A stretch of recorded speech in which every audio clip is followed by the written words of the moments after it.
नमस्कार, सार्वमंथन न्यूज महाराष्ट्रमध्ये आपलं स्वागत. पाहुयात आजची सविस्तर बातमी. गेली 15 वर्ष मी सामाजिक चळवळीमध्ये सक्रिय आहे. मागच्या 3 वर्षांपासून शिवसेनेची कार्यकर्ती या निमित्ताने अत्यंत ताकदीने वेगवेगळ्या प्रश्नांवर माझी भूमिका मांडते. मागच्या वर्षी नागपूरच्या हिवाळी अधिवेशनामध्ये सोमनाथ सूर्यवंशी प्रकरणाशी संबंधित असणाऱ्या पोलीस अधिकाऱ्यांवर निलंबनाची कारवाई व्हावी म्हणून मी पत्रकार परिषद घ्यायला गेले होते.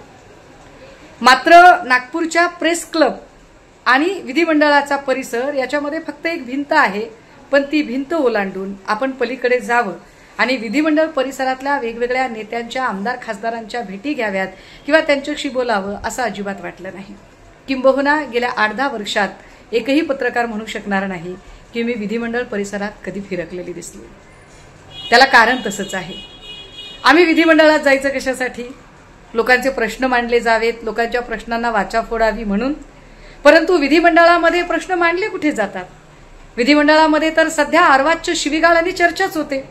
विरोधकांनी एखाद्या प्रश्नाचं उत्तर मागितलं की शंभूराज देसाई सारखा माणूस आईबाईवरून अत्यंत गलिच्छ पद्धतीने शिवीगाळ करतो, तर भाजपच्या बायका पायाला 56 बांधण्याची अर्वाच्य आणि अश्लील भाषा करतात. आज तर कहर झाला. विधिमंडळाची सगळी मान मर्यादा, एकेकाळी जे विधिमंडळ अत्यंत सुसंस्कृत आणि अभ्यासू नेत्यांच्या भाषणांनी समृद्ध झालेलं होतं, त्या विधिमंडळाच्या परिसरामध्ये चक्क गुंड हाणामारी करतात. म्हणजे बाहेर रस्त्यावर जशी 2 गटात हाणामारी असते तशी विधिमंडळामधली हाणामारी. काय वाटते?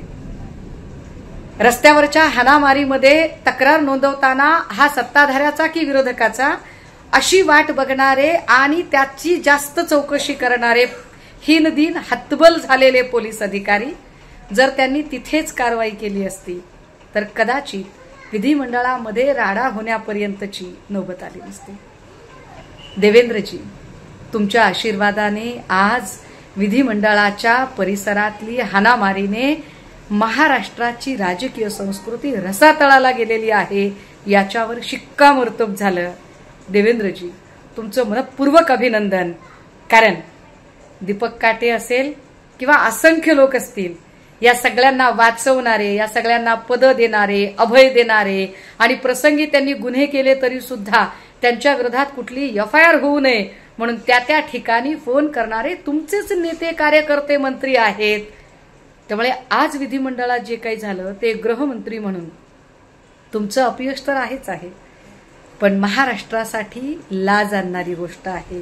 आज महाराष्ट्राची मान शर्मेनं खाली गेली की आमच्या करातनं जे पैसे आम्ही भरतो आणि ज्या पैशांवर तुमचं अधिवेशन चालतं त्या अधिवेशनात लोकांचे प्रश्न नाही, शिवीगाळ आणि मारहाण चालते.